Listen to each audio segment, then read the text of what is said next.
All right, welcome to Ringer Wise Guys, Week 5. Cousin Sal, John Jastremski, Raheem Palmer, Joe House. What a show we have for you. In fact, it is the #1 pregame show in all the land. We got announced last week and we were excited and we didn't even get to celebrate it. Actually, John Jastremski, you celebrated that news by going off to Miami. You're in Miami Stadium. I don't know what you're doing. You're in a press box and until Gloria Estefan or one of the Williams sisters kicked you out and said, hey, we got to take this room. Sal, for what it's worth, I might have put a golf ball into Gloria Estefan's backyard yesterday on Miami Beach Golf Club. But yes, we got the Miami flair, we got the Miami feel, and I'm hoping that this red-hot Miami weather is going to carry over to some red-hot winters because I've been ice cold the last 2 weeks. You're ice cold. Maybe your luck's about to change because we're going to check in on the London game in a minute. I think you're going to like the result as of right now. First of all, Raheem Palmer. Speaking of bets, speaking of best bets, a couple of weeks ago, you went with the Steelers.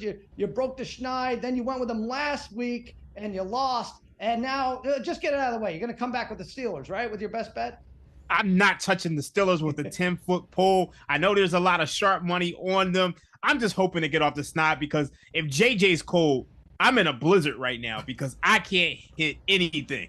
All right, we're going to get you back on track. And Joe House, speaking of on track, Thursday night legend, pregame legend. That used to be my spot, Joe House. And now you're there on the pregame show, asking important questions to Washington legends. And you didn't even have your mouth full. I was so proud of you Thursday night. Good job by you. Thank you so much, Cousin Sal. It's good to know people in high places. I have to tell you, I was very worried when JJ started talking about where he put a golf ball in Gloria Estefan. But I'm glad it ended up where it he did. Cleaned it up. Yeah, he did clean it up. I'm sure it went over her fence, and that is the theme of the week for House. I'm sitting on the fence. I have no idea what to do with the slate this week. I could jump down on one side and take a W. I just don't know what to do.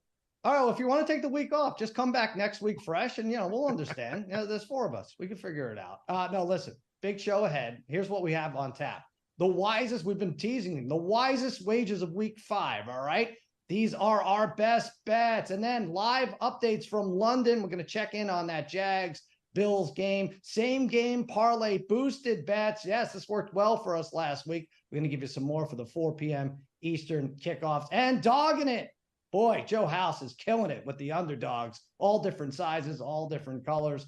There you go. And that's that. Now, right now, we get right into it. Wisen up.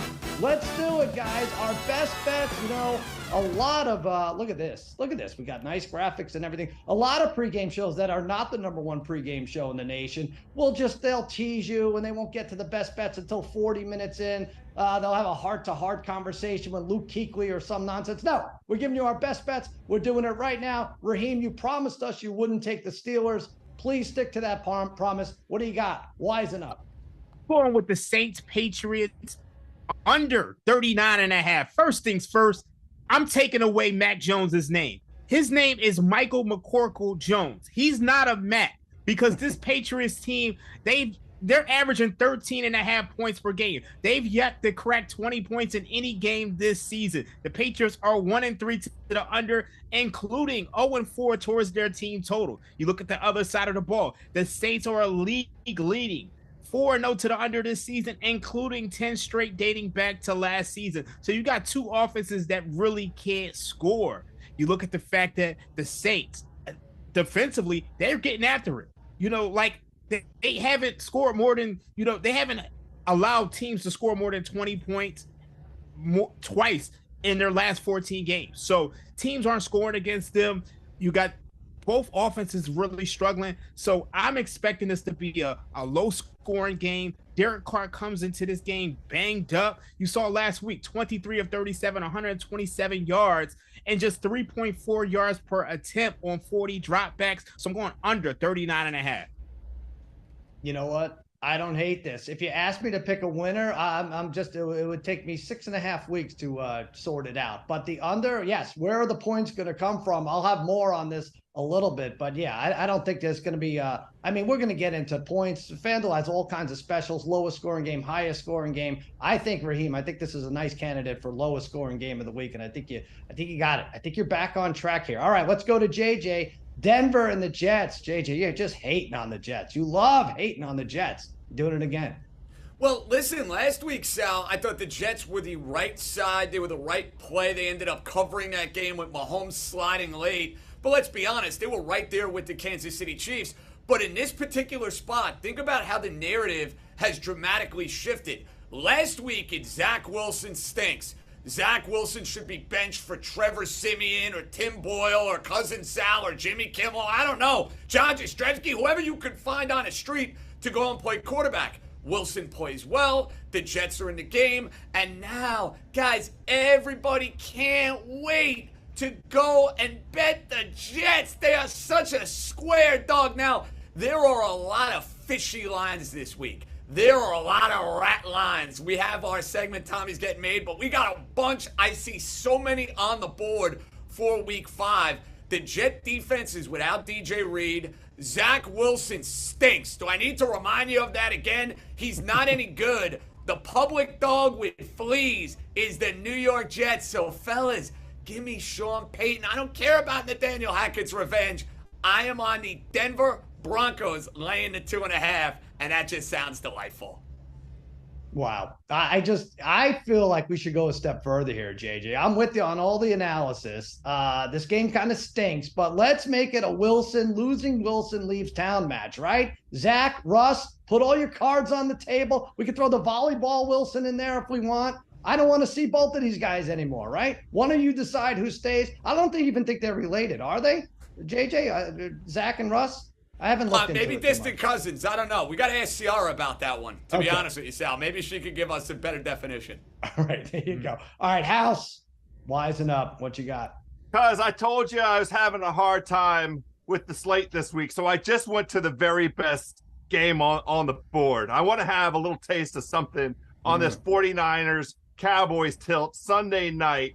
Thus far this season, the 49ers and Cowboys have faced the easiest and second easiest schedules in the entire NFL. The 49ers have scored at least 30 points in every single game, and Dallas is averaging 31 points a game. So, of course, my play on this game is the under on the total. The total is 45 points. I'm playing the under, and it's driven by a couple of considerations. In the first place, neither one of these teams has seen a defense like what they are up against this week. The 49ers offense is predicated on establishing the run and then letting Brock Purdy cook a little bit. Well, the concern for them is this Cowboys defense, number 2 in pass rush.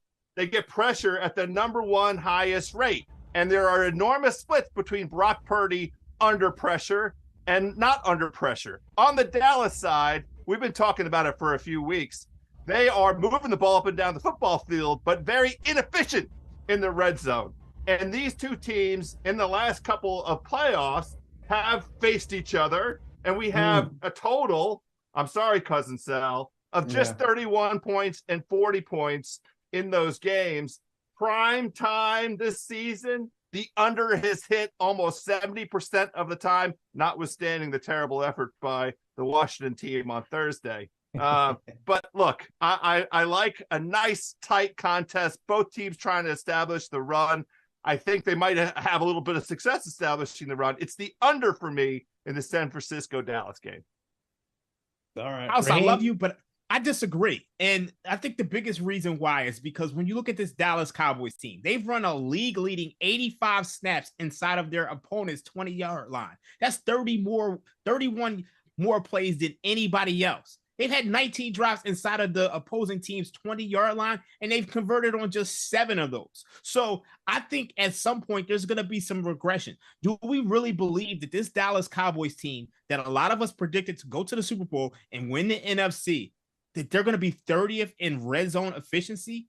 So I'm not buying it. And then when you look at this 49ers team, they've been putting up 30 points every single game. And I know this is a step up in class offensively. However, it's just when I look at the fact that the Arizona Cardinals were able to get whatever they wanted against this Dallas Cowboys team, I think it's a step up in class for both teams, and I think both teams will show up offensively. So I'm gonna go contrarian. I think this is an overplay.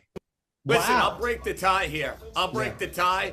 I like the under in this game. I'm going with you, House. I don't like the idea of Brock Purdy going against that Cowboy defense. We saw it last year. It was a tight game. It was a game that came down to the wire. I'm playing the under here as well. I'm going to cover my eyes. I'm not going to break any tie here because I hate this spot for the Cowboys. Everyone was very excited when they beat up on the lowly Patriots, but this is a different beast in the 49ers. Raheem came with numbers, though, House. I feel like Raheem did 3 hours of research just to rebuke your pick. So I don't know. I kind of love his numbers. It kind of makes my case. I agree with him that there will be regression at some point for this Dallas offense. And what that means is that Dallas offense will get in the red zone and start converting. I just don't think it's this week. The Niners are tremendous in tackling, so the Cowboys are not going to get that yards after catch kind of boost. And I'm satisfied with a nice tight playoff like kind of atmosphere here. The line's 3.5, 45 points. It all sets up for a nice NFC top of class knockdown drag out Sunday night. I hate this because I think the knockdown is going to be my Cowboys and Raheem's Cowboys getting knocked down here. And then 3 minutes later, I have to go on a podcast with Simmons and wipe the tears away before we do an hour and a half. All right. I'm going to go with my Wisen Up pick. I'm 3-1, trying to make it 4-1. Atlanta Falcons. It was 1.5. It jumped to 2.5. And listen, I'm all for the CJ Stroud movement. I have a ticket. I'm holding a ticket for him for Offensive Rookie of the Year at 10-1. That's been great. But if you're ever going to get value with the Atlanta Falcons, it's at home in a must-ish win situation, laying a very small number versus a rookie quarterback. Banking on Atlanta and Desmond Ridder. You're hearing the Heineke whispers. I'm also banking on this Falcons defense, which is very good, ranked 5th in the league in opponents' yards per play. Texans also 0-10 straight up in their last 10 games against NFC opponents. Atlanta wins this game 27-17, and I run my Wisen Up record to 4-1. Raheem, I want to ask you a question. This line was 1.5. Now it's 2.5. Preseason, though, what would this have been? 7.5? I don't know about 7.5. It was probably like it was probably around maybe 4 or 5. Really? 7.5. Houston on the road. Okay. Yeah, 7. I mean, 7 with Desmond Ridder. I don't know if he's ever going to lay that in his life. Yeah, maybe you're right. Maybe right. Boy, I shouldn't have gone to Raheem. Now he threw water all over my freaking bed.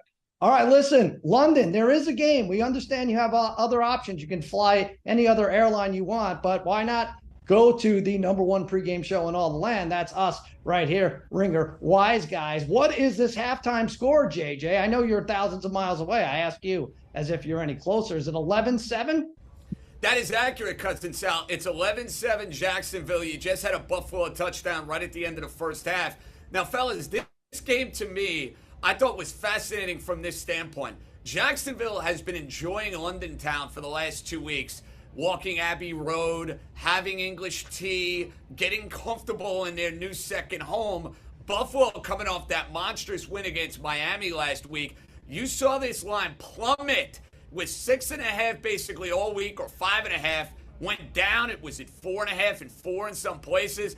I think Jacksonville, because of the fact that they had the extra time, they had the rest factor being in, the Wembley, London terrain, whatever you want to call it, across the continent, they're in much better shape. And I want to say this, no Matt Milano. If Matt Milano is out for the remainder of this game, give me Jacksonville outright, fellas, in the second half. I'm telling you right now, Jags are winning this game. Well, FanDuel has the live line at -132 for Buffalo, even though they're down 4 points heading into the second half. The take back +104 on the Jacksonville side. You're right, JJ. Milano went down. Of course, Tre'Davious White went down last week. So the injuries are kind of piling up for Buffalo. And the intangibles, House, we all know, I think very few would argue that the Bills are better than Jacksonville on paper. But yes, as JJ laid out, who do the intangibles of the Jacksonville staying for 2 weeks versus Buffalo flying after a big win over JJ's team, partying it up? It seemed like it favored Jacksonville early on. Buffalo couldn't get their act together offensively. Well, this is exactly kind of the script that we anticipated, those of us who invested on the Jacksonville side. I also hated Jordan Poyer injury. It's the combination of the emotional victory and everything that went into the Bills handling their business at home against Miami and then jump on a plane. The logistics are crazy. And Cousin Sal, I don't mean to just take shots out of the blue, but this is exactly why I'm fading the Atlanta Falcons this week. Every team that goes to London has a choice when they come back of having their bye then. Atlanta, for whatever reason, elected to go ahead and just plow forward. I think they're at a rest disadvantage, even though they're at home against this Houston team. Best of luck to the Falcons and Desmond Ridder. And you. All right. I agree. Best of luck. I have a lot of money on them. Raheem, what are your thoughts for the second half? By the way, on Cousin Sal's winning weekend, I gave out Stephon Diggs. Big beard, stone cold celebration last week. I say he's coming back at it. Anytime touchdown was even odds, and I nailed it. What do you like for the second half? Well, FanDuel has the live over under at 42.5. You guys mentioned all the injuries to the Buffalo Bills in the secondary with Matt Milano, with Trey White. Well, I think this is an over 42.5. You saw Buffalo. They got their offense going at the end of that second quarter. So I think Buffalo is going to score on this following drive once they get the ball back. And I think it's going to be a back and forth shootout in this second half because it looks like neither side is going to be able to stop each other.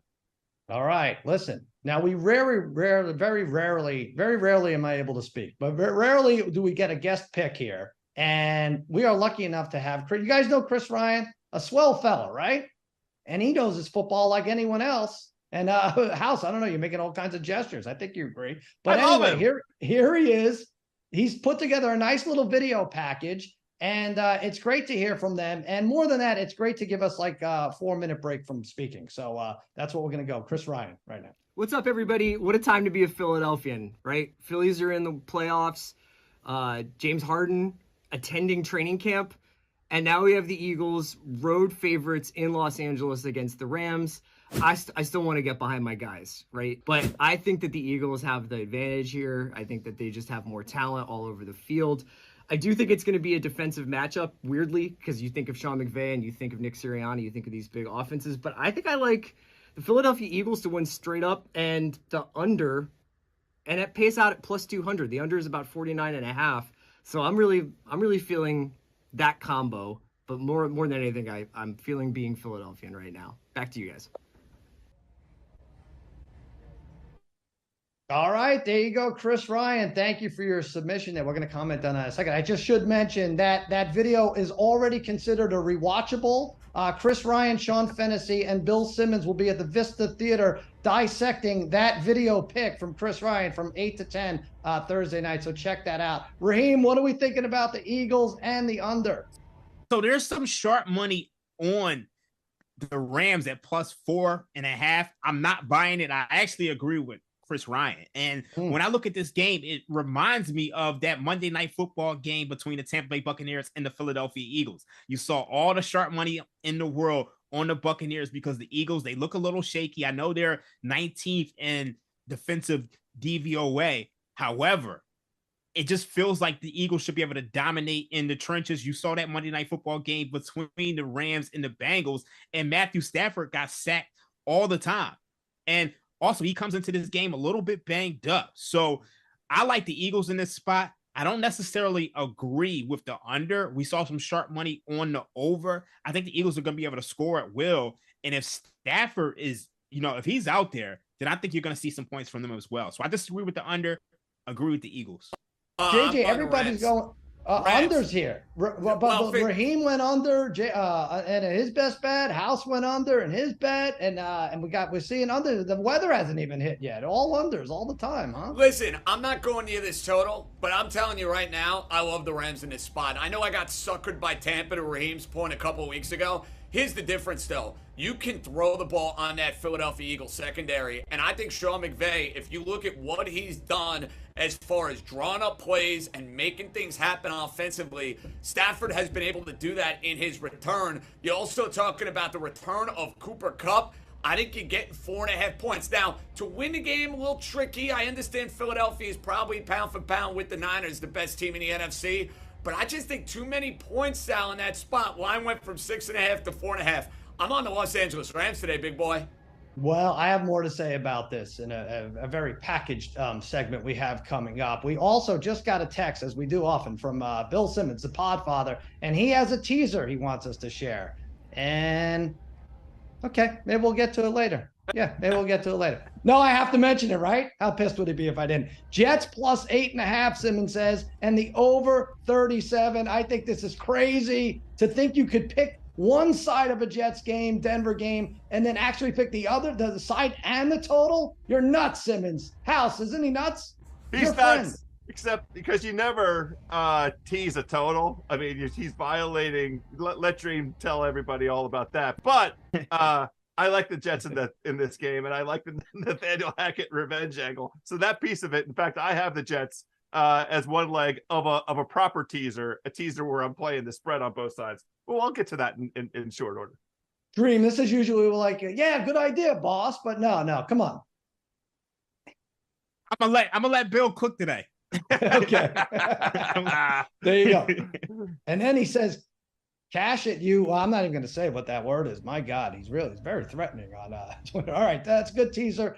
Jets and the over. Let's look at our rat lines. Tommy's getting made. We gave you a bunch of picks. There it is of what to expect today. This is what you should stay away from right here. Tommy's rat line didn't work out for Tommy and Goodfellas. JJ, what's the rat line? What's the game to avoid? All right, first off, I think Simmons' tease is terrible. I mean, the idea of putting your money on Zach Wilson, good luck with that. I don't care how many points you're getting. No, thank you. Okay, rat line. Third straight week, I'm pointing out this team. It's the Pittsburgh Steelers. I think everything we look at with the Ravens and the Steelers indicates take the points at home.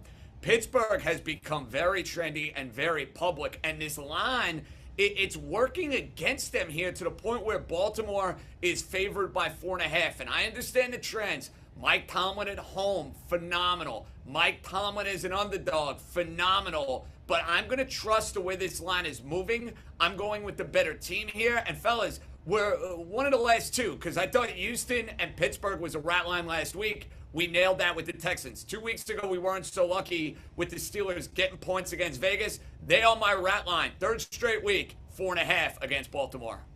This is a tough one. It's really tough because you're right, JJ. Like, I think it was 16-13, 16-14, 16-13 the last three games. So if you go by history, you take the points here. But Lamar Jackson didn't play in any of those games. And now you have Kenny Pickett, a limited Kenny Pickett, which I don't know what is worse than that. So I don't know which way to go. I know the Steelers defense usually plays for this game, but you're right. It's a rat line. Another rat line. Saints and Patriots. And Raheem, you took the under in this, but I think it's a clear stay away. It's a huge game for New England. Now, I know they've had issues scoring, but so did the Saints. And I know the defense took a hit with Judon and the kid from Oregon, Gonzalez. They have J.C. Jackson in there now. But you mean to tell me the Saints are coming into Gillette against a team that was thoroughly embarrassed last week? And I hope you're still listening, Bill Simmons.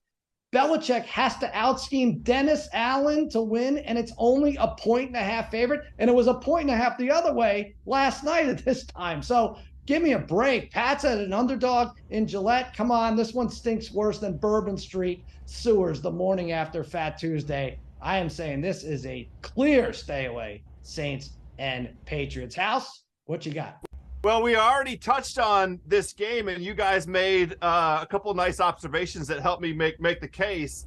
I don't like this Philadelphia Eagles LA Rams line at 4.5. It opened at 6.5. It was at 6 on Sunday, and all of this enthusiasm plowing into the Rams. You guys know the Eagles are 18-1 the past two regular seasons with Jalen Hurts in the lineup. And 14 of those 18 wins were by 5 or more points. The Rams, I understand, they're 6-1 against the spread the last 7 games as a home underdog, and they have, been kind of a surprise team this season. But Sal, you pointed to, or no, it was Dream pointed to what we saw out of that matchup with Tampa a couple weeks ago, where they controlled the line of scrimmage. And I like very much the idea of the Eagles just coming on in here and establishing the run and running DeAndre Swift up and down the football field. I don't like this 4.5. It's a no man's land, and it's disrespectful to the Eagles. It's a stay away from me. All right, Raheem, I feel like every week I feel like, through week 4, every team has screwed us at least twice. So that adds to the growing list of stayaways each week. So take your pick. I love this one as a stay away early in the week. You grabbed it. I'm with you on this one. Cincinnati, Arizona. Oh, I absolutely hate this line. The preseason look ahead line on this game was Bengals -7.5. And I want to remind everybody the Arizona Cardinals had a preseason win total of 3.5 games. So you're looking at this line at Cardinals +3. And it's very funny because you're going to have some people who will look at the last 4 weeks and say the Cardinals should be favored. But if you use your priors, then it's clear that this line should be higher. So which one do you weigh higher? Do you weigh your priors or do you weigh the last 4 weeks? And Joe Burrow has been a shell of himself. 32nd in EPA per play plus completion over expectation, 28th in success rate, only successful on 40% of his throws, and he's 28th in air yards. This guy can't throw the ball 20 yards right now. He has the arm of a 10-year-old girl. He is the arm of Chad Pennington. I mean, how can you bet on this game? Because you just don't know what you're going to get. I agree with you, Raheem. And by the way, the girl, I think it's over 8.5-year-old girl, but you say 10. Okay, that's fine. I listen, the Bengals, I feel, Raheem, they're doing the same thing. They're screwing with us every week. They make that line 2.5 or 3. We saw it against the Rams on Monday night. They were at 3 points. I think it went to 3 points. They were like 2.5 against the Titans last week. Sometimes it works. Sometimes it doesn't. Now they're jumping back with you at 3 with a limited Joe Burrow. It doesn't make sense. Hey, we are on YouTube, guys. I don't know if you know this. Well, of course we are. We're the hottest pregame show in all the land. So there we are, right there on YouTube. We want to hear your comments. We want to hear your complaints. We want to hear what you think about Simmons teaser Broncos. Oh my God. Imagine taking the side in total with that. And he even sent us a whimsical picture of Zach Wilson. It's not happening. Ringerwise, guys, at gmail.com. If you want to email questions to us, right there, that's where you do it. We're going to answer them on the show, and we're also asking for your YouTube comments. So that's that for this segment. We're going to come back. We got so much more. Hopefully JJ doesn't get kicked out of the box. We'll be back. Ringer-wise, guys. Stay tuned.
All right. Hey, I want to remind you of a couple other programs right here on this network. You can't get enough of us. East Coast Bias. It's House. It's Raheem. It's JJ. Thursdays, 10 a.m. Eastern, FanDuel TV. And Cousin Sal's Winning Weekend Fridays, 10 a.m. Eastern. All on FanDuel TV. check it out. Now, listen, Raheem, I want to come back. Quick recap. Bad call in the London game. Awful call. I mean, like at the end of the day, you're playing full speed and they expect these guys to slow down at the drop of a dime. I hate it. Yeah, it's not good. And it's still 11-7, I think, and the Jags are driving right now. But, just stay with us. We'll take you through that. This is the #1 pregame show in all the land. Now, I'm going to show you why. FanDuel Boost. Do this 4 p.m. Eastern. You take any 3-leg same game parlay in the 4 p.m. Eastern games, and FanDuel is going to give you a 50% profit boost. That's right, any 3-leg parlay for the 4 p.m. Eastern games. I'm going to show you how it's done right now. Minnesota plus 7.5. That's an alternate spread. All right. Total points over 54.5. I'm going the other way with that, adjusting it up. And Travis Kelce, anytime touchdown right there. I won it last week with the Cowboys and the Pats under, and CeeDee Lamb to score a touchdown. Simmons still crying about that one. This week, Minnesota getting 7.5 at all. All they do is play 1-score games, right? The over adjusted higher. I see a lot of scoring by both squads. And last week, I told you Travis Kelce would not score with all the Tay-Tay nonsense. This week, he does strike pay dirt. Put those 3 together. Raheem, you have a tasty one for us in that Eagles-Rams game, also kicking off 4 Eastern. Oh, yes, I do. I like A.J. Brown over 76.5 receiving yards. Eagles money line to win. I gave you the reasons why I like the Eagles money line. And then DeAndre Swift over 65.5 rushing yards. You look at A.J. Brown. He's been dominating the Eagles target share. He's been targeted 43 times. Devonta Smith, he's only been targeted 29 times. Last 2 games, 18 catches, 306 yards. I expect him to get his against this Rams defense. And if I expect the Eagles to win, we all know their offensive line is one of the best. They're going to get a push with DeAndre Swift over 65.5 rushing yards. This pays about 3.5 to 1. So I really like this one. Speaking of getting a push, when is FanDuel going to put odds up, Raheem, on the tush-push yards for not just rushing yards for Jalen Hurts, but actual tush-push yards? What would it have to be? About 6.5, 7.5 at this point? Well, if you're including all the other teams who stink at the tush-push, I think it has to be negative because nobody else can do it except for the Eagles and the great Reggie Bush and Matt Lyon. Everybody else, I mean, it's just a fail. Oh, it drives me bananas. All right, JJ. Bengals, Saints, we talked about this. Bengals, Cardinals, we talked about this one. What is your same game parlay? First of all, I can't believe Raheem just put great Matt Leinart in the same sentence. So there's that. But I'm going to go with Cincinnati to win the game outright. I know Arizona's been spunky. I know they've been in all these games. I just think you're getting great value on the Bengals. This is a good buy low for them. I'm going to go Joe Burrow, 2+ touchdown passes. I mean, if the Bengals are going to win the game, you figure Burrow's thrown at least 2 touchdowns. And then James Conner has had a lot of success running the football, 50+ rushing yards. You're getting it a little over 3 to 1. I like the Bengals for what it's worth as well, laying the field goal. I think Arizona's one of those public dogs today, fellas. It's weird. I can't believe people are actually betting the Arizona Cardinals here in this particular spot. It's just wild how the perception has changed on Cincinnati. But I'm feeling this 3-legger, Sal. I am. Isn't it crazy? I mean, Joe Burrow, 2 or more touchdown passes used to be a no-brainer, but now where do they have to line up from, JJ? The 3-yard line, the 4-yard line for her to get it done? I'm not sure. I'm not sure anymore. Jamar Chase is open. We know that. Get Jamar Chase the football for starters. You want touchdown passes? Get him the damn ball. All right, there you go. House, now this very controversial Jets-Broncos game. Simmons has it all figured out, and you feel like you do as well. Well, I'm not taking a side, but I do like very much the over in this game. The total is at 43.5. We really can't overstate how bad this Denver Broncos defense is. They love to give up explosive plays. They've been porous with the capital P all the way through the Orus the entire season. Everybody that goes up against this Denver defense has their historically best offensive performance. What if Zach Wilson can carry over some of that rhythm that he showed against the Chiefs? He was comfortable in the pocket. He stopped having dancing feet. All he had to do in this parlay of mine is throw over 208.5 passing yards. And then Garrett Wilson has to be on the receiving end of 5 of those. So I have Garrett Wilson over 4.5 catches. I have Zach Wilson over 208. He has to throw 209 passing yards. The over in this Nathaniel Hackett revenge game, I think we're sleeping on the Jets coming in here. The Jets have had the hardest schedule in the entire NFL. They finally catch a breather. I think they just want to come out and cook against this terrible Denver defense. I expect a lot of points from both teams. All right. I'm looking at it. I forgot in my Wilson analysis, my losing Wilson leaves town match. Garrett's the best of the Wilsons, right? I mean, he gets on the podium. He gets the 1, and then the other 2 figure out the 2 and 3. But yeah, not enough room. It's tough to put 2 Wilsons in the same game parlay house. But if anyone can pull this off, it's you. All right. Man's best bet. Let's do this. House. Look at this. Look at the dogs. Our graphics department was tired on this all week, and we got dogs. We have dogs assigned to our underdog picks, and I am going Rams plus 176. That's just a good old LA stray dog, like a dirty stray mutt of a dog found in the South Bay. It's been abandoned downtown LA. Its father is an alcoholic. Its mother left when it was a pup, and now it roams aimlessly outside of SoFi. Did I paint a pretty enough picture for you there, JJ? This is where my upset is going to occur. The Rams will beat the undefeated Eagles. You got Cutback. You got Puka is ridiculous. Kieran Williams is a hard runner. And Sean McVay's defense will match the Eagles' intensity. Lambs take it 21-19. House, come on. You don't hate that. I love it. I'm going to ride along with you on that one. I'm going into some space where you guys have urged caution, and the reason that I like the Pittsburgh Steelers in this underdog position that I'm playing is because they're a tough dog.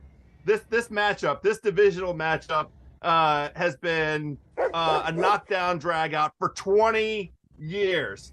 And this particular situation with the Steelers off of an embarrassing loss, a home underdog, this crucial divisional game, the money line in this game is plus 194. I like that number. This is why I'm playing this. 34% implied probability. Well, that's not what happens in these games. The Pittsburgh Steelers have won 5 of the last 6 of these matchups. They've only been favored twice. Against the spread, the underdog in this Ravens-Steelers matchup is 18-2 since 2005, when the spread is 3.5 or more points. The underdog has covered 11 straight times in this rivalry. I'm taking the Steelers on the money line because if you play the spread, you have to sprinkle the money line. 34% implied probability is not enough for the team that's won 5 out of the last 6 occasions. I like the Steelers getting themselves right, reminding everybody how competitive they intend to be in this AFC North. It's the Steelers for me this week. JJ, I know you want to say something here because this is your stay away, right? Yeah, I mean, listen, the Steelers, to House's point, have been a great dog. And the Ravens, for that matter, in this spot have been a great dog. But again, I just think this line is out of whack here. We know how tight, we know how competitive these games are, and yet they have that line at 4.5. And I'll say this, I like Baltimore in the game. I'm not going to agree with House on this one, but I do think House has the right idea.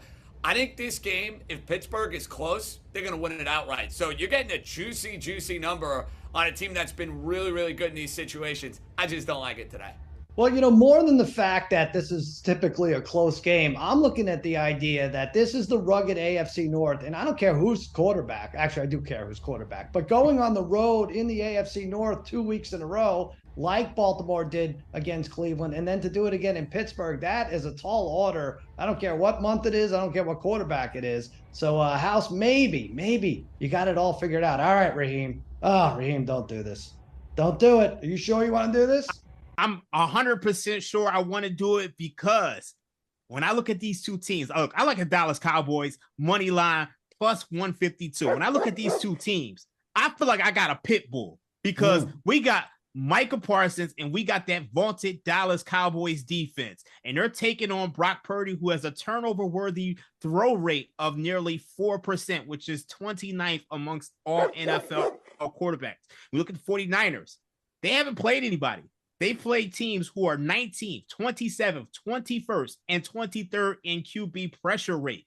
Cowboys are first in QB pressure rate. So my put bull is going to get all over the 49ers today. And let me remind everybody, these two teams played in the playoffs last year. Cowboys were 3.5-point underdogs. The game was tied 9 9 going into the fourth quarter before it finished 19-12. Dak Prescott threw 2 interceptions, and in the first quarter of that game, we lost our most explosive player in Tony Pollard. So we're going to have him today. We're going to have our explosive running back who can create some plays. And let me remind everybody, the Dallas Cowboys, their offensive line is finally healthy for the first time all year. You look at the other side of the ball. The 49ers offensive line is pretty bad outside of Trent Williams. So the Cowboys are going to be able to get some pressure. My pit bull is going to bite. I trust Dak Prescott to get it done. And I think we're going to score more points than what people realize. I told everybody early, the Cowboys are going to regress in the red zone. And it starts tonight. Oh, man. Oh, I hope you're right, Raheem. And if you're right and I'm right, we are tied for first place, Cowboys and Eagles, heading into week 6. Yeah, a lot of pressure on Dak. I think, I don't know, he hasn't really had a chance to show himself. His best game, I think, was against the Jets, and even that was like a crusher. You didn't really have to stand up, but let's do it. Let's get it done, Dak. At least get to the line of scrimmage and snap the ball against the stupid 49ers team. All right, JJ, I know you have an underdog. This is a popular one. It's obviously the best 4 p.m. Eastern game. What do you got? First off, with the amount of hype that Raheem gave the Dallas Cowboys, I expect to see him with you and Jerry and Chris Christie in San Francisco, and he's on the red eye to Santa Clara, because my goodness, that was like the pregame speech for the Dallas Cowboys. I mean, Mike McCarthy, Kyle Shanahan, love you, Raheem. Be careful with that one. But for me, I know I might be making a monumental mistake here, because we're talking about the loser Minnesota Vikings against the champs. But guess what? I'm taking the Husky size. That dog belongs in Minnesota with that snow. The Minnesota Vikings plus 158 here in this spot. Minnesota, to me, is going to be able to move the football. We've seen Minnesota move the football in every single one of their games. This line opened at 5. It's down to 3.5. Kansas City, let's not lose sight of the fact that the Kansas City Chiefs were in a situation a week ago where Patrick Mahomes, after the first quarter, stunk against the New York Jets. And I know everybody's rushing to say, oh, the Jet defense was great. They were solid. I mean, Mahomes threw some hideous, and I mean hideous, interceptions. This version of the Chiefs, as dynamic as Mahomes may be, they don't have the guys going to take the lid off the defense down the field. They're missing that element. And I think you see it here in this game. Remember, Kansas City lost an early season game to the crummy Indianapolis Colts last year. So it can happen. I'm taking Minnesota. I feel better about 3.5, but we're not allowed to do that for man's best bet. No. Husky-sized upset, boys. I got the Vikings. Okay, this one scares me, because one thing we know about Patrick Mahomes and the Kansas City Chiefs is the fact that when the spread is between +3 and -3.5, they tend to do well. They tend to struggle when they're laying bigger amount of points. Now, the one thing I will say about this game is, what do the Minnesota Vikings like to do on defense with Brian Flores? They like to blitz. You cannot blitz Patrick Mahomes. So I'm expecting the Chiefs to put up a crooked number here. The issue is, can the Minnesota Vikings keep up? And I actually think they can, because I think they have a prolific passing game. The problem is Kirk Cousins likes to turn the ball over at will. And I know turnovers, you can't really predict it, but I'm not willing to bet on that turnover regression from the Minnesota Timberwolves. So, I mean, Minnesota Vikings. NBA's coming up, so I'm a little excited. But I wish you the best of luck, JJ. Yeah, that's Dream already. He's got his NBA hat on. I can't blame him. We got these previews coming up on East Coast Bias, plug for the NBA season. But on this Kansas City, Minnesota tilt, this thing is absolutely set up so perfectly for a backdoor cover. The Minnesota Vikings already gave us a beautiful backdoor cover on Thursday night against the Eagles. I love this back and forth. We're going to see, 80 points between these two teams, and Minnesota down, 13, and then last minute useless touchdown and a 2-pointer, whatever it takes for them to get the cover. I like Minnesota catching the points here. Guys, if I were to ask you to make a list of the quarterbacks you trust most in the league, Patrick Mahomes might be at the top, right? In terms of that, right? He'll be the top 1, 2. It can't be any lower than 2. Except He's too smart for his own good. How could you trust a guy who doesn't care about covering the spread is going to slide for a first down and make all the Chiefs backers weep all the way to their checking, have to write a check? It's not good. So I don't know what to think here. This was obviously supposed to be a bigger game than it was for the NFL. So was the Jets and Denver, by the way. This was going to be Hackett and Rodgers against Denver. This was going to be terrific. So it's weird how these games, the juxtaposition jumps around here. But listen, now it's time for another guest pick. And JJ, I'm going to turn it over to you. This person, this guest picker, is near and dear to your heart. In fact, you bragged about having bathed with this person before, which, you know what? I'm going to turn it over to you. I don't want to say any more. All right, now we're getting a little weird, Sal, which is right up our alley here on Ringer Wise Guys. But you are right. Our next guest picker is somebody I know probably as well as anyone, and we'll see what this particular person has in store for the Ringer Wise Guys. All right. All right. Sorry, I'm going to get a coffee. Ringer Wise Guys. Caroline Jastremski here, John's sister. Work for House of Highlights. You need a pick, I got one. All right, Broncos, money line. Jets have had this date circled on their calendar, but Aaron Rodgers isn't there to help them. Zach Wilson had a good game last week, but it's just a fluke. We got Broncos. Take it to the bank. What do you guys think?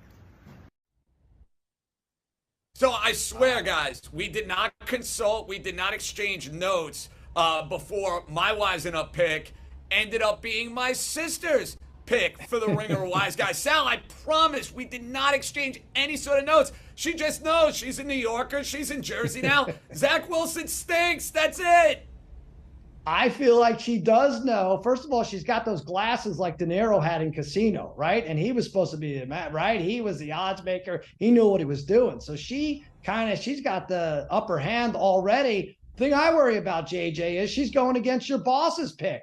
And pretty brazen about it. Now, you may have to have a talk with her. She went right against what Simmons said. No, we like that, though. We like showing defiance in the Jastremski household. I think that's why the Podfather brought me in to begin with. I'm not a yes man. House, what are you thinking? Well, I like the Jets in a tease, so I feel like I can sit right on the middle. I told you at the top of the show, I'm sitting on the fence. I'm fine with riding along with the Jastremski family, a literal family play. One of our favorites on the East Coast bias. So we can have our cake and eat it too. I'm fine with it. Raheem, now's the part where you grab a wig and pretend to be your own sister and make a pick against JJ's sister. If you don't have it handy, we could wait next week. I think I'm gonna go with the Jets. I'm sorry. This is a Breece Hall. This is a Nathaniel Hackett revenge game, and that kind of scares me. I know you can't really quantify that, but when you look at this Denver Broncos defense, they are one of the worst defenses in NFL history. And I think Zach Wilson might have another week of looking good. So interesting. All right, listen, there's so many bets, right? You look at that FanDuel. It's like the Cheesecake Factory menu. There's so much to get to. We're going to give you one more bonus bet here in this segment. House, you have a teaser here. And yes, you did talk about the Jets getting the 8.5. And who's the dance partner? I like the Colts also getting 8.5. I'm hunting the board for underdogs catching 2.5 in matchups where I think the teams are virtually equal. I like to get a 2-score opportunity in my teasers. So we could tease the Jets from 2.5 up to 8.5. We could tease the Colts from 2.5 up to 8.5. I especially like the fact that the total in both of these games is a low total. So in the Colts Titans, it's 43.5. Getting 8.5 points in a game of that low scoring works to my advantage. The same is true of Jets Broncos. That one's also there in that 42.5, 43.5 range. 8.5 against that number. Perfect. The two legs, Colts plus 8.5, Jets plus 8.5. Let's go cash one, cuz. Raheem, before we get to your teaser, I like what the Colts have done. We talked enough about the Jets, Broncos, but the Colts are like, hey, we have Anthony Richardson. We're okay. We're a couple wins. We could have 3 wins so far. We're going to go sign Jonathan Taylor. All of a sudden, they were a laughingstock organization. Now they're like, we're in it to win it for this division. A good move by signing Jonathan Taylor, right? I don't know how much playing time he's going to get in a few hours, but pretty good. Yeah, I love the Colts. I think Shane Steichen is going to put something together, and I think that makes Anthony Richardson that much more dangerous. You could run that RPO with Jonathan Taylor and Anthony Richardson has a cannon. So Yeah. I'm going to be honest with you. It wouldn't surprise me if the Colts won that division. All right. What's your prop? What do you have? You like it over? All right. Look, you nice and balanced. You had unders earlier. Now big over on the Monday night game. We're going to go with Packers Raiders over 44.5. I gave this out on East Coast Bias on Monday at 43.5. It's now up to 44.5, but I still like it. You look at both of these teams. Both defenses are pretty trash. Packers 28th in defensive DVOA. Raiders 21st in defensive DVOA. So neither one of these teams can defend one another. Look, the Packers gave up 25 points to Desmond Ridder. If you're giving up 25 points to Desmond Ridder, I know Jimmy Garoppolo and Devontae Adams can put up some points on the board. And the Packers offense is the healthiest they've been in quite some time. Aaron Jones, Christian Watson, they should be good to go for a full allotment of snaps after that Thursday night football game. So we go over 44.5. All right, I like it. JJ, this is you have to do this. You're in the building. They let you sit in the press box. You have to put the Dolphins on a teaser. You're not gonna Lee Corso it. We're gonna all of a sudden put the Giants helmet on at the last minute. Dolphins are part of your teaser.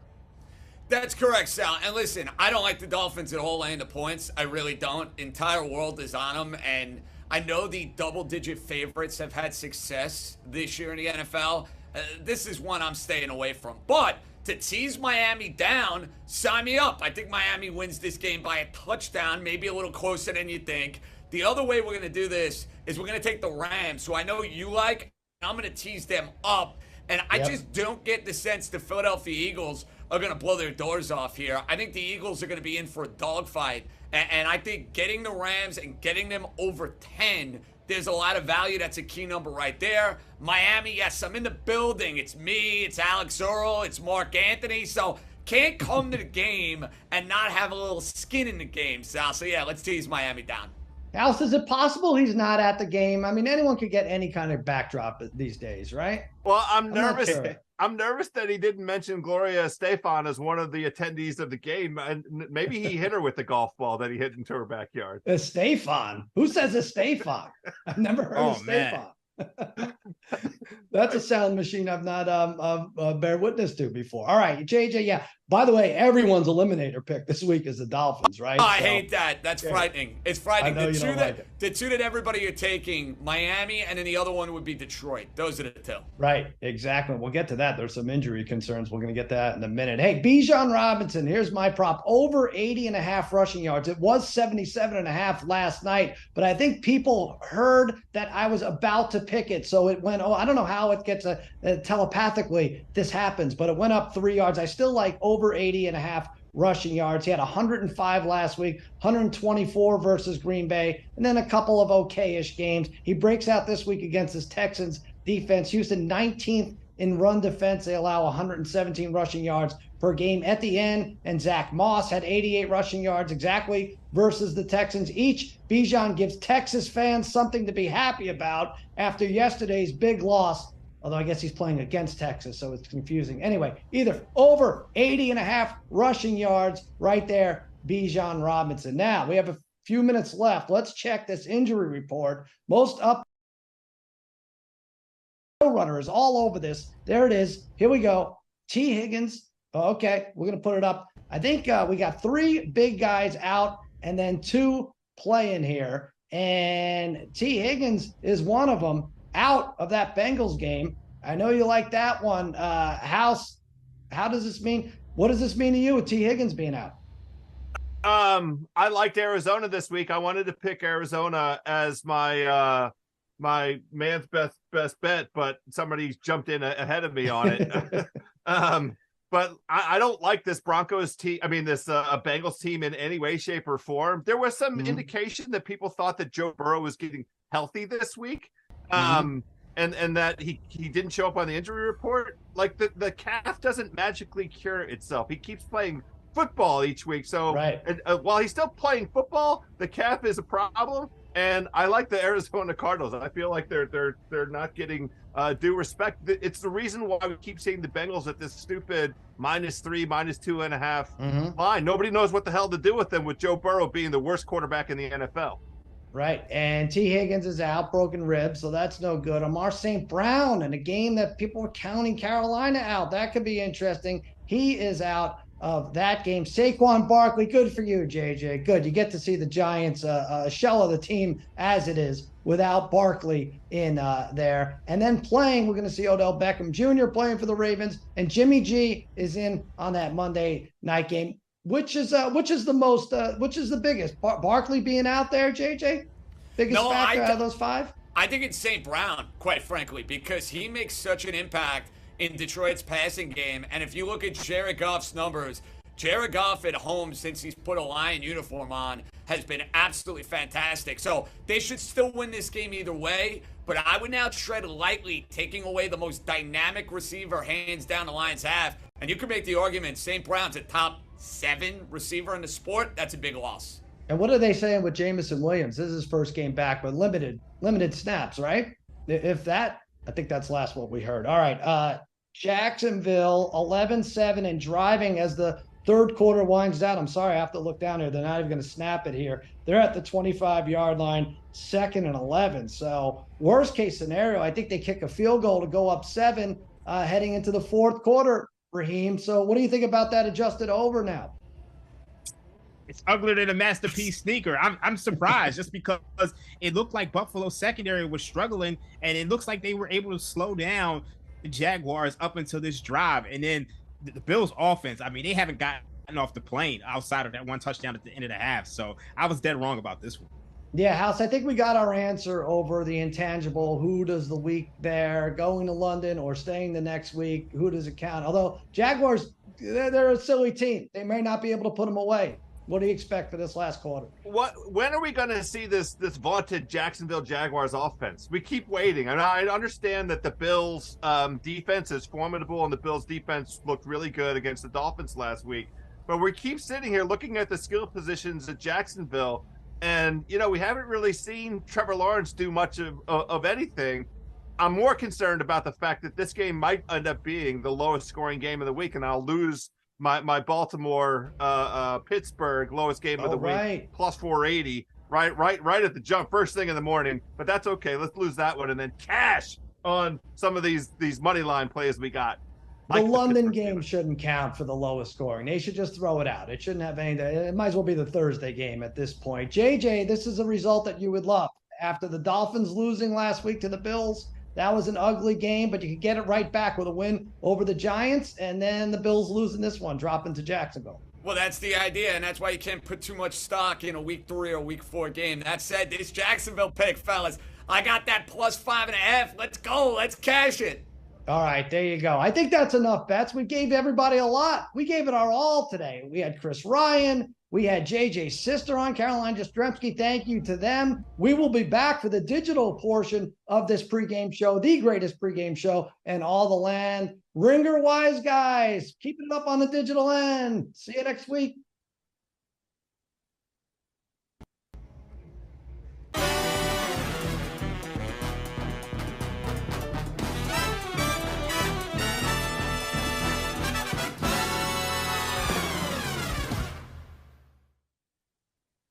All right, we're back. I said we were going to be back, and here we are. Next 30 minutes. JJ, you're not going to be with us very long. You expect to be booted any second now, right? From the that can happen. Listen, they were nice enough to let me do the full hour on television. We are getting close to the kickoff here. So, yeah, I might pull an exit, an untimely exit, an Irish exit, whatever you want to call it, Sal. I don't know. We'll see. Where are you? Are you sitting? You have actual seats, or are you going to be? Yes. Just, No. I am not sitting in the press box, so I got to sit on my hands, and I got to be a professional. I'm being a professional now, but then I pack up the stuff. I got my Jalen Waddle Penguin shirt that I'll be rocking. I'll have my Mike McDaniel sunglasses, and I'm going to be all Miami Vice on you, bro. All right. I love it. I love all of it. Bills just made a big play, I think. Jacksonville, what are we looking at? Third down. We're going to check in with this. It's 11-7. Jacksonville third down play coming up. Boy, this was not what we thought. Boy, these London games I don't know. Go ahead, Reem. What are you saying? Trevor Lawrence actually just fumbled the ball. So Oh, the he Bills did? actually have the ball. And it looks like they have it at their own 24-yard line. Oh, man. Come See, on, this- man. this That's what I get streaming for thing is gloating. crazy. See, that's what I get. That's what I get for gloating going Wait, nuts. let like- me watch this play because I'm 6 minutes behind it. Yeah, you're right. Yep. Strip sack right there, and they're going to get it right around the 30. All right. Hey, let's take a look. Now, Maury, famously from Goodfellas. Oh, they put him in the back. They told him they're going to go to the diner. He's going to get Danish for Bell. It never worked out. So in honor of Maury Kessler, Goodfellas, here's our honorable mentions. We didn't get to these games. Carolina at Detroit. Is it still 9.5, House? And which way are you seeing it? Let's look it up. We'll put it up on the FanDuel Sportsbook as we speak. Check out this line. It's 8.5 at different points over the course of the week, right? And is it now 9.5? Right there. It is Detroit minus 9.5. I can't remember. What are the rules for this digital component? Are we allowed to use curse words? Because what I'd like That's to do. a good question. No, we just got a we're being told resounding yes. no. We're being It's a told resounding no. Yes, it's encouraged. Yeah. You cannot be Joe Pesci in Casino. I'd like to use a bad word that's not appropriate for any medium to describe the Carolina Panthers offense helmed by Bryce Young, but it's a sucker play. The Lions have been terrific. I can't remember the last time the Lions were favored by a number like this. It's got to be, nearly a once in a lifetime. I mean, have they been favored by 9.5 once in the past 10 years? It's a great story. I adore this Lions team. They're very tough in the trenches, and Carolina, arguably the worst team in the NFL with Bryce Young at quarterback. It would be a radically different story if Dalton was playing, but it's a perfect stay away. I don't want to have anything to do with it because I'm not at this stage of the game with Bryce Young going to put myself in that guy's pocket in any way, shape, or form. Yeah, Raheem, I was a little nervous about this one too. Like when it comes down to picking eliminators and stuff like that, I'm like, oh man, people now we're all on the Lions and they did great, and they the Thursday night darlings, they won twice, and the defense looks great. And now St. Brown is out, Jahmyr Gibbs is out too. How do you see this with the line, or just the Panthers have a chance to upset them? Well, to House's point, we haven't seen the Lions in this position where they're laying this many points since about 2017. You got to go back to the Matthew Stafford, Calvin Johnson days to find a time where the Lions were laying this many points. The look ahead advanced line was Lions minus 7.5, and we're at 9.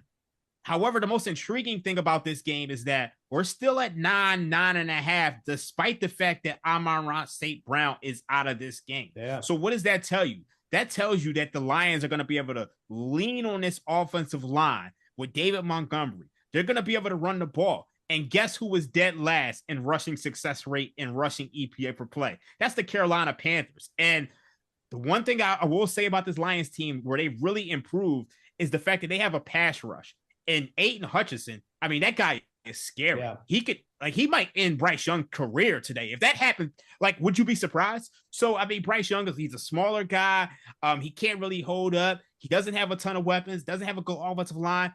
There's no value on this game, but I think the Lions cover and win this going away.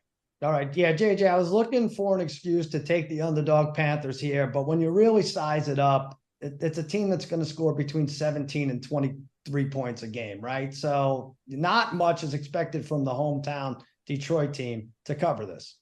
Yeah, I mean, listen, I think the Lions are a great T spot. That's what I'd play it. I don't see them losing the game. You want to tell me it gets hairy with the spread? Yeah, you can make that argument. Detroit's going to be very public. The line is getting close to double digits. I wouldn't go near this game. The idea of Detroit laying that amount of points, sketchy, to say the least. Then you throw in the fact that their best offensive weapon not there. I'll tease them, Sal. That's how I'm playing the Lions. Tease them. All right. And that's how you played your Dolphins. Not a ton of confidence in your beloved Dolphins, but enough that they're going to win, and they're going to win by a score. But the actual line is 12.5, home against the Giants. Is Barkley worth even a half a point or a full point at this juncture? Or is the Giants offense, what we saw Monday night, just despicable with Daniel Jones? And I don't know. I feel like they're a team where him taking off and running is the only play that actually works with any level of success. These wide receivers are kind of junky. They're third-rate wide receivers. The one thing I did see, JJ, is 50% of the yards given up, passing yards given up by the Dolphins comes after the catch. So some shorter mid-range routes by Robinson and Waller and all those guys, Slayton, that could present a little bit of difficulty for the Dolphins. You see it that way? Well, and the idea that you're laying a massive number in the NFL is just something that I never want to do, and it's a very public massive number with the Miami Dolphins. So, for me, it's pretty simple. I'm not playing this game laying the points. I actually think the way to attack this game, I'm not giving a total out. I think this game's going under today, boys. I do. The Giant offense is deplorable. They're down 3 starters on the offensive line. You mentioned it, Sal. They don't have Saquon Barkley. And I just think the Giant defense plays with a little pride here in this game. So I think I'm seeing that total. Correct me if I'm wrong, 47.5, 48.5. I think it will be a lower scoring game down here in South Beach. House, much like we just analyzed with the Panthers, it's fun to take the Giants, but there's a team that's not going to score probably more than 20 points, 15 points, 3 points. I don't know. Yeah, I think maybe the way to do it is to just go ahead and tease Detroit and Miami down. If you can get them both down to under a touchdown, the way these lines lay up, obviously Detroit even less than that. If you have to play it, these 2 games, that's the way that I would play it. But otherwise, there's no reason to try and invest in these big lines. Raheem, is there a player prop? Does Tua bounce back? I'm sure he'd want him. I mean, we took for granted what he did a couple weeks ago against Denver. Maybe he jumps right back in the zone. As public as this is, my model actually makes this line like 14, 15 and a half. So it almost feels short. When you look at the Giants, I know they get Saquon Barkley back, but Andrew Thomas is still out. So how are they going to block anybody? Now, we know that the Dolphins don't really have a solid defense, but the market tends to agree with JJ. This total was 50 and a half. It's down to 47 and a half. So this probably is a lower scoring game. And you have the Giants team total right now on FanDuel at 16 and a half.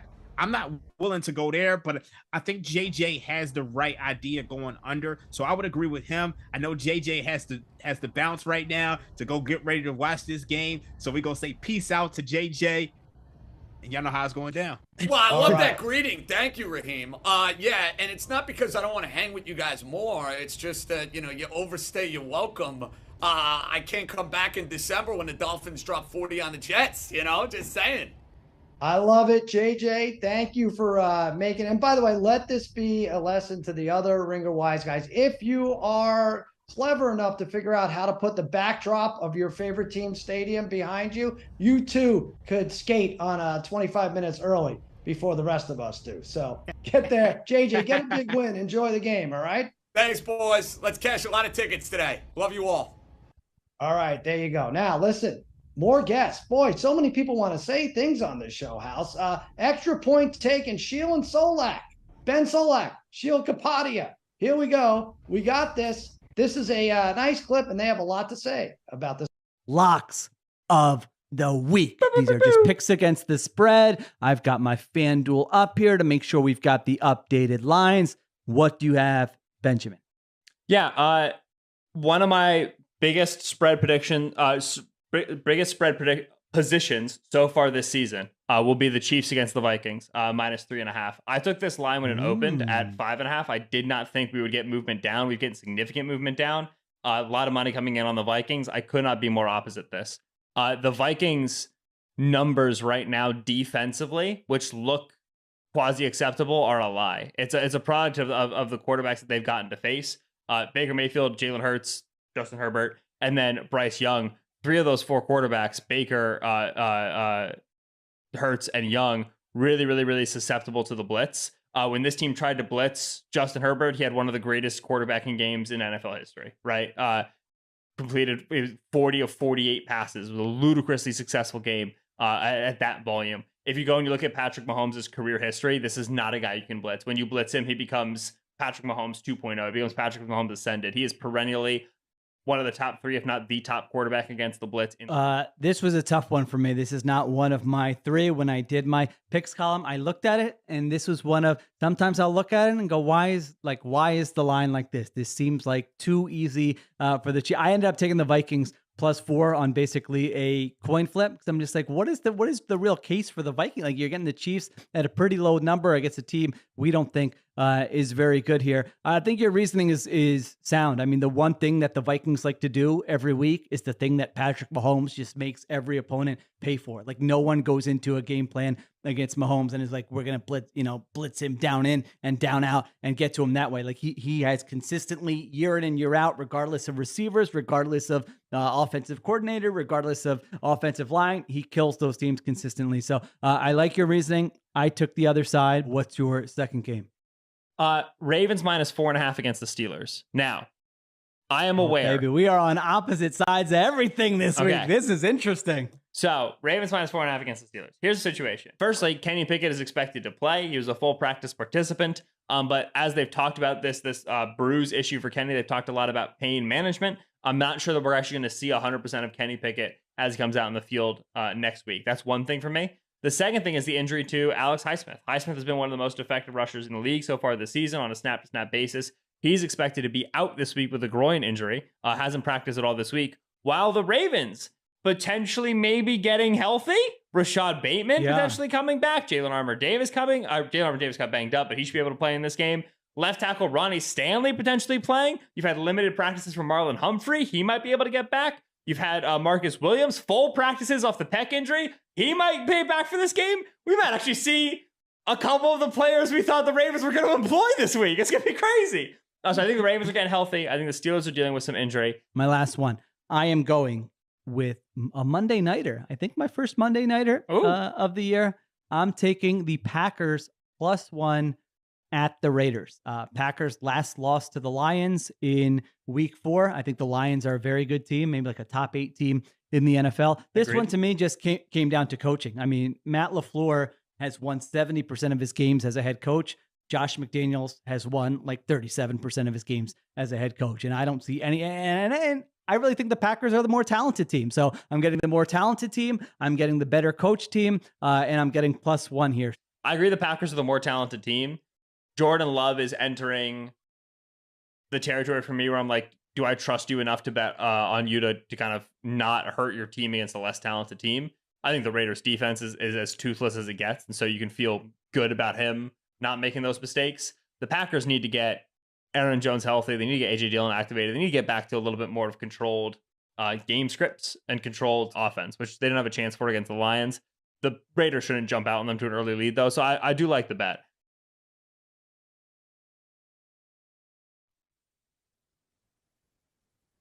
All right. Well, I don't know. House, what do we make out of that? I mean, they're on together, and I don't, did they agree on any games? I guess they agreed on Packers over Raiders, right? Which is fine, but they're literally true to their name. Extra point taken. They both made points opposing one another on 2 out of the 3 games.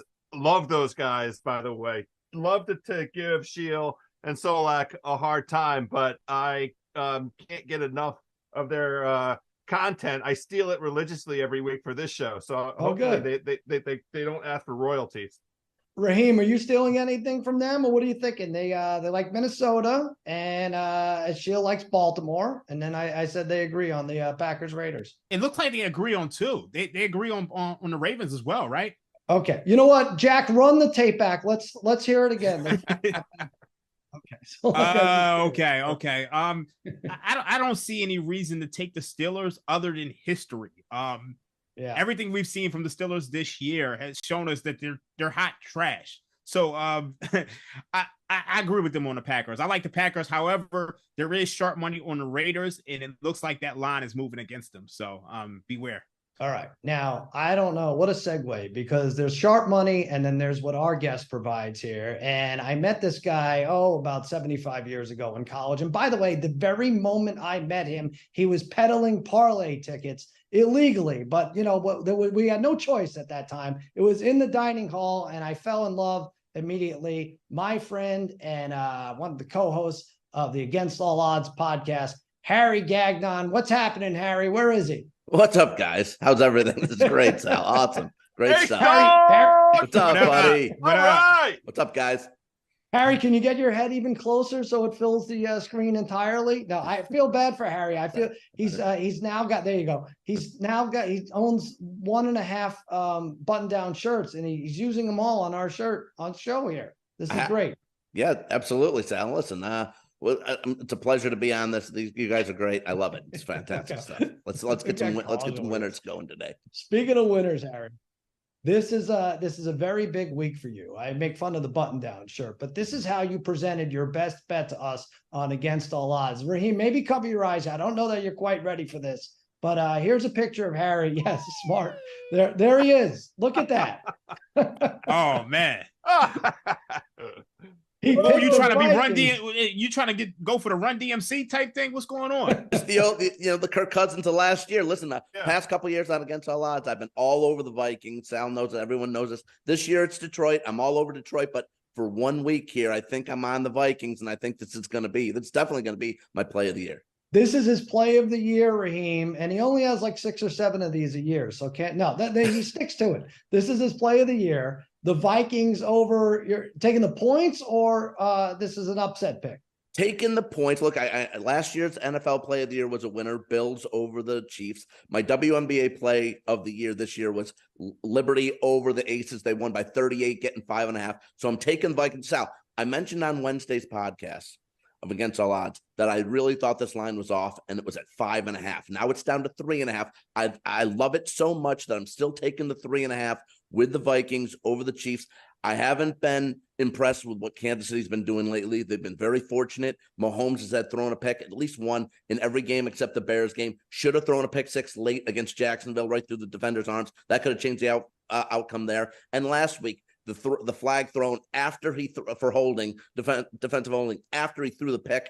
I just don't like what Kansas City's doing overall. Kirk Cousins leads the NFL in touchdown passes with 11. He's got 3 to Justin Jefferson, 2 last week against Carolina. Maybe those 2 get rolling here. And defensively, I love what Danielle Hunter's been doing for Minnesota. I think he's going to be all over Mahomes today. And Harrison Smith was huge last week in the second half versus Carolina with a sack and a fumble that was returned for a touchdown by one of his defenders. Vikings plus the 3.5. Kirk Cousins, let's go, baby. Let's go. Wow, Raheem. I mean, he went over the entire Vikings roster there. I think the backup long snapper. We haven't heard stats on him, but we went over this game, Raheem, ad nauseum. Does Harry add to it, or does it? Is the value all gone now that it's down to 3.5? Actually, want to ask Harry. I mean, so would you still play it at 3.5? I know you got it at 5.5.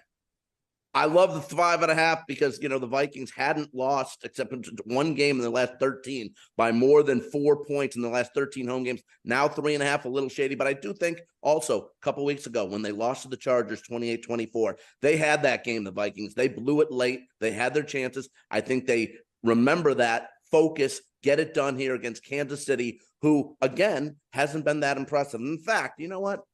Oh, no. No. Oh, no. Oh, I don't like that. I don't like that. Oh, okay. Just the chain. Okay. All right. We got Let's lucky. go, baby. Let's go. We got lucky. He didn't think deserve. House, you've never been with a woman with bosoms that large. Let's admit it. We're in digital time. You could say, right? They told me I wasn't allowed to use that kind of language, so I can't say. Okay, well, you didn't. I did. The pick is a House. We've all been all over the Vikings. I like a tease to plus 7.5 because of the 1-score game thing. But now I feel like, look at this. He's showing chains. Come on. Yeah. Come on, Captain Kirk. Come on. Harry, what? Jags just scored a touchdown. Is that what happened? All right. So this is Etienne ran it in from 5, and now with 7.5 left, it's going to be, we think, 18-7. My God, Raheem, this Bills team, what from, I don't even know. Is Josh Allen favored to win MVP, or is this now it's Mahomes or whoever to step up at this point, right? At this point, it has to be Christian McCaffrey. I know this is a quarterback's award, but at some point, you got to pick the best player and the guy who's performing the best, regardless of their position. So, Josh Allen, it only lasted 1 week with his MVP talks. He threw that interception, and he had Diggs wide open for that what would have been the second of the day, and he underthrew it, and it essentially became a punt where the Jags took over around their 20. So that was that. I mean, the game's not over, but this is a disgusting. This is over. Performance. It is over. All right, Raheem, throw your best bet at Harry, and let's get his thoughts on it. What'd you say earlier? I had the under 39.5 in Saints Patriots. I just felt like both of these teams, they struggle to score. We know about the Saints. I think they've gone under in 10 straight games. You look at the Patriots. I mean, I said before, Mac Jones, his name is Michael McCorkle Jones. I'm removing the Mac from his name. He can't have that nickname. He can't be Max Julian. He can't be Bishop Don Magic Wand. He is not a Mac. So I like the under there. Harry? Oh, I definitely like that too, Raheem. I mean, there's probably the two most boringest offenses in the league. It's New Orleans and it's New England. Carr hasn't panned out so far for the Saints. They just can't get anything going. Kamara, first game back last week, very average game. And New England was disgusting against Dallas. Couldn't get anything going. Mac Jones, a lot of issues. I like the under there a lot. That's an interesting list. Most boring, or as Harry says, most boringest offense in the league. I might put like 20 teams on that. I would really have a tough time juggling the top 10 there. But yeah, definitely the two you have involved in your game, Raheem, are amongst favorite considerations. House, throw Harry your best bet. Yeah, Harry, speaking of flaccid, actually, no. I actually like these teams quite a bit. I have in the best game of the slate, possibly as we sort of size it up, you look at the entire season, the best game of the season, the San Francisco 49ers hosting the Dallas Cowboys. I'm playing the under in that game. The total's 45. Both offenses have been absolutely rocking. The 49ers have not scored less than 30 points in a game, and Dallas is averaging 31 points a game. But for both of these teams, they played the easiest and the second easiest schedules in the entire NFL up to this point. So my thesis is we've seen these teams in the playoffs and they engage in a little bit of this kabuki dance, right? They push, they pull. There is they mirror each other's movements. I think the pass rush of Dallas and putting pressure on Purdy will be critical.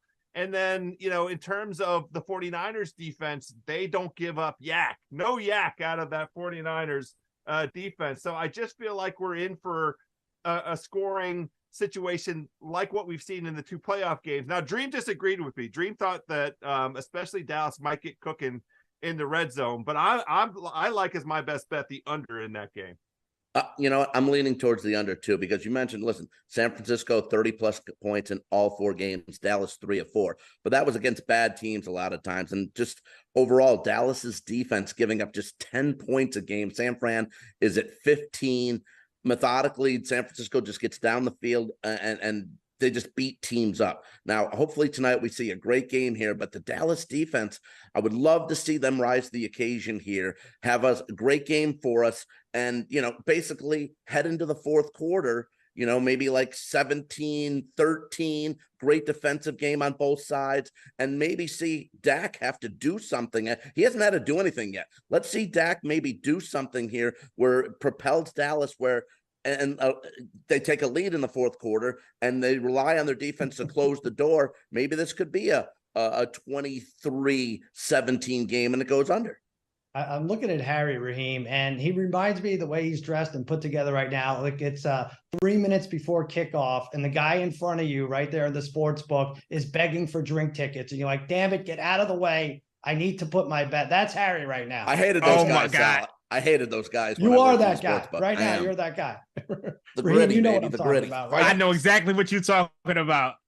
All right, Harry, I don't actually care what you think about my pick. I'm going Atlanta -2.5. It was 1.5 all week. It went up. This is a big spot for Atlanta. If they're going to compete in the NFC South, they could steal this small line at home. I love CJ Stroud. I love everything he's done, but I think Ritter has a decent game. And I think I'm playing you in fantasy, Harry, and you have Bijan Robinson. That was your first pick. I like him over the 80.5 yards. Big game out of Bijan. Atlanta blows them out. Let's get to our FanDuel weekly specials right here. It's a lot of fun doing these things. They have highest scoring game, lowest scoring game. I'm going Chiefs, Vikes, highest scoring game, plus 410. Guys, sometimes these things are as easy as they look. Last week, highest scoring game, Bills, Dolphins was favored at plus 420, number 420 near and dear to Harry's diseased heart. This one's plus 410. I feel like you could get rid of about 6 games in terms of highest scoring. It's not going to be Baltimore, Pittsburgh. It's not going to be New England, New Orleans, as Raheem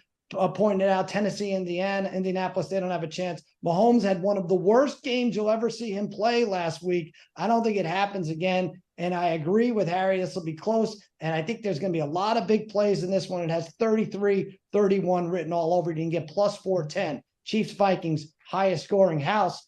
You like Ravens, Steelers, lowest scoring game. Well, I did like it until this Sunday game in London, which looks like it's going to total out at about 25 points. Oh, man. So that's my preferred choice was Pittsburgh and Baltimore. Those two teams barely jump over the 30-point threshold when they play, and 38.5 is the number. They've been under that number, a whole ton of times. Baltimore in particular, 14 of the last 19 has been unders.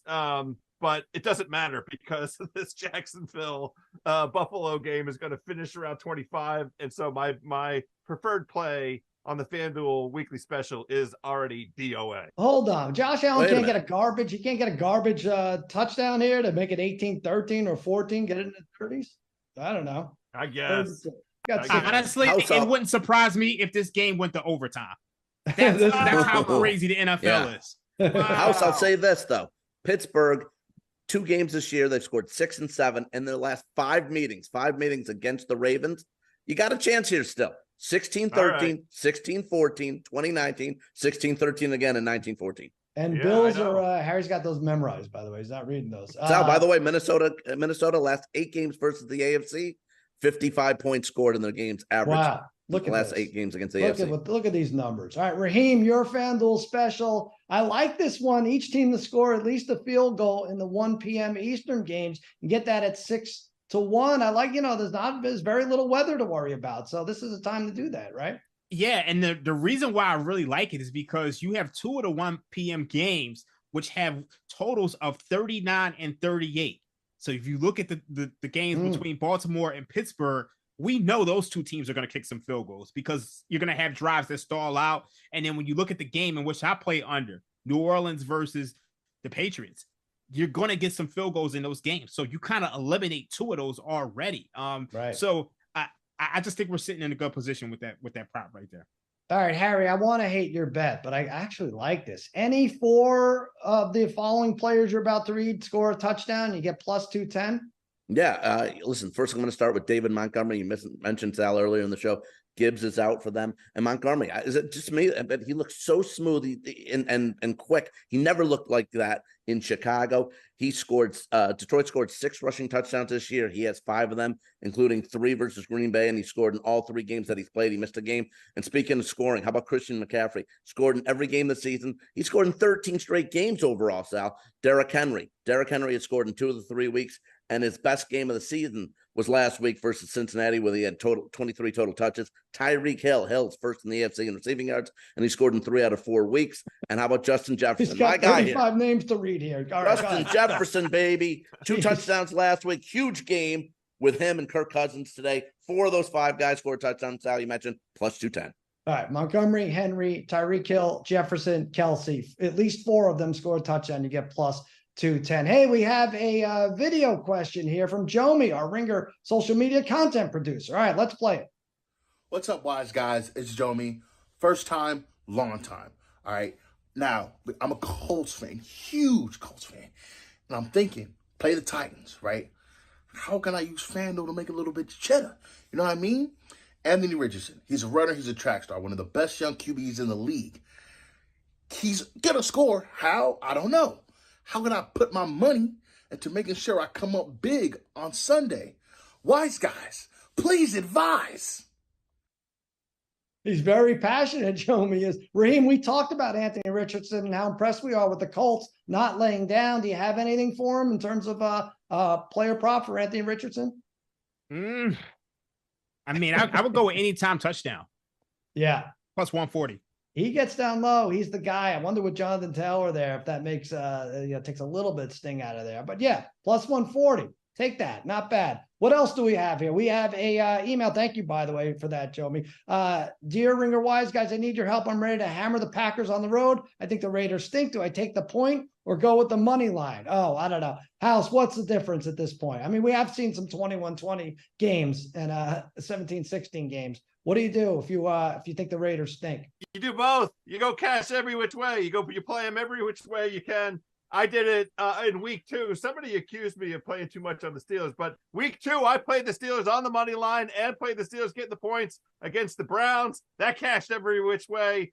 This is the same kind of situation. If you think that one team is going to take care of business against the other, go ahead and spread the wealth. Cash every which way. Fantasy Kicker on Twitter or X said, Jesus, how much has House lost on the Steelers this season? What is the answer to that, House? None. I've lost none on the Steelers. I bet the Steelers very little. And on top of that, they won in week 2 when I played them. This is only the second time I think I've had the Steelers. And the only reason that I like the Steelers is because of the number, the money line number.